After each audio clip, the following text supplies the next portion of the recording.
Right, well here we are at 74 Kenneth Street, which is the top 2 stories of the building. And you can see we've got storm doors on the front, which we're definitely renovating or replacing with the same, and a horrible plastic door on the inside.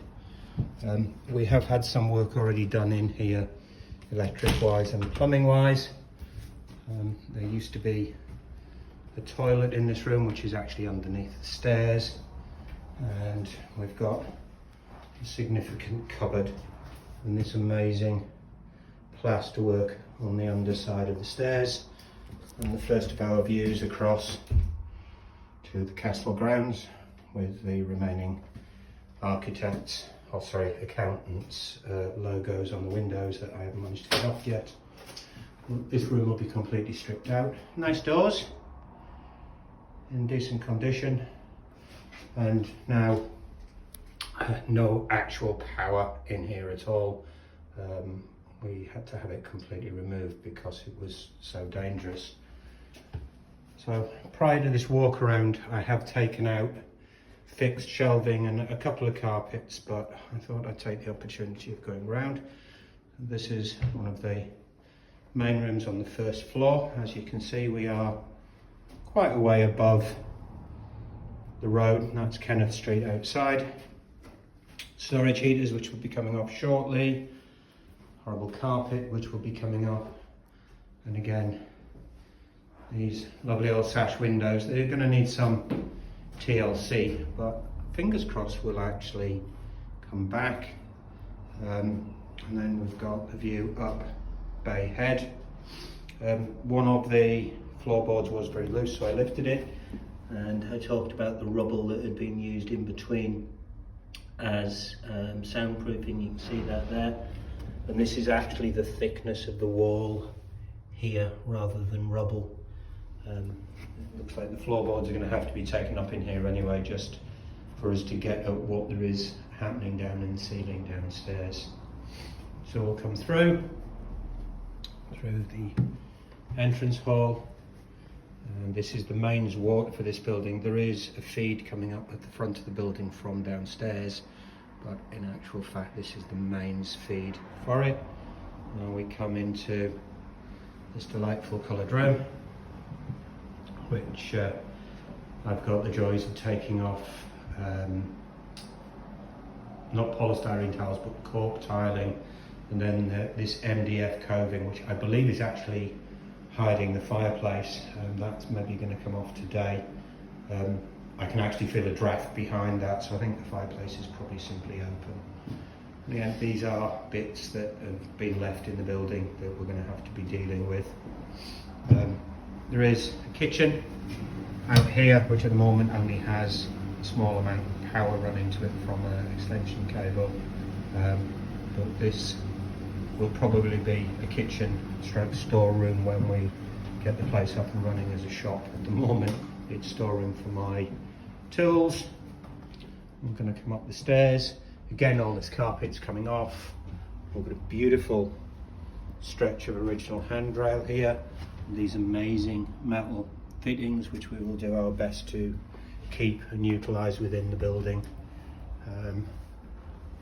Your traditional window halfway up the stairs looking out over, and again lovely view of the castle grounds. It's going to be great at head count because that will mean that we can actually just sit and watch what's going on from up here. Up on the top floor, again we've got 2 rooms. That is a lovely Victorian sink and pedestal, Shanks pedestal, that we had taken out of a bathroom, which we'll be going to in a minute.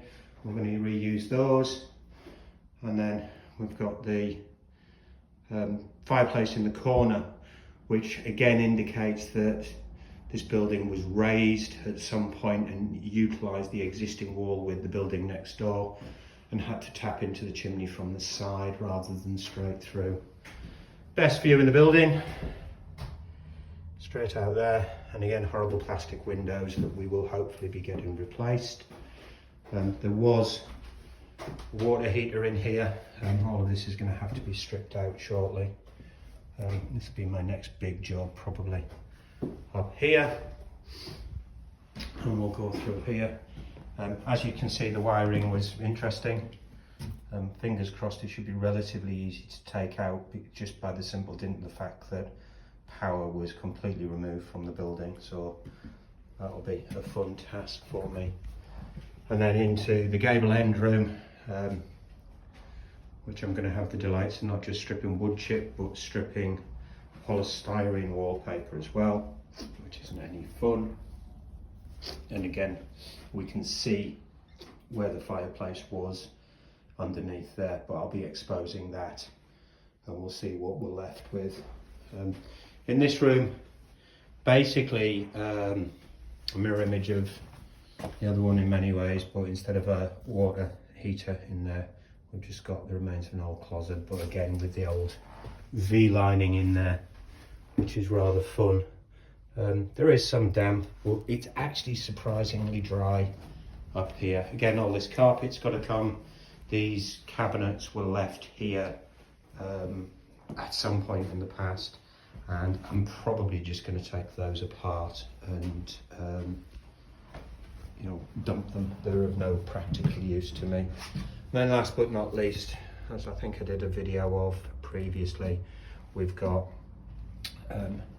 the dormer come bathroom, and this is hopefully going to be getting rebuilt relatively soon, but we're pretty okay in here at the moment.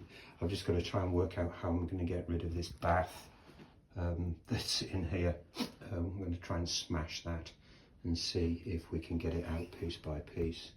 There's a lead waste pipe there, but that actually turns sharp left when it goes through the wall and passes behind that green and blue V lining, and the waste tower is actually in that corner, so we'll be on to that.